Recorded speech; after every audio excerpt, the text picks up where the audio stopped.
What's up, guys? My friends from Fire and Flavor sent me this pork brine. I am going to brine and grill me up some baby back ribs, Italian style. Yeah, grill. Not smoke, grill. First thing we're going to do is take the membrane off, then we're going to cut those ribs into 2-bone sections. Now we got to make our brine.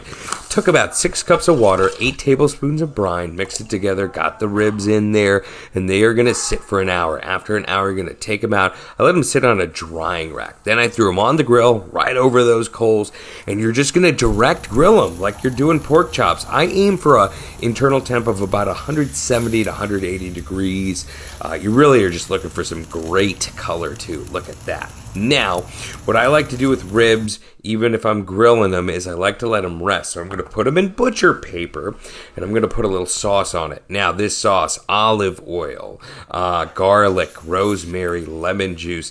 I'm just going to mix it all together. This vinaigrette is very popular for the dish Rossicciana grilled ribs in Italy. Now, how about a salad? Arugula? How about some cannellini beans? How about a little sun-dried tomato vinaigrette? Very much those Italian flavors. Rossicciana. Grilled baby back ribs. Here we go. Oh. Comes right off the bone. The brine's kicking in. All the herbs in the brine lend itself so well to the flavor profile. Italian grilled ribs.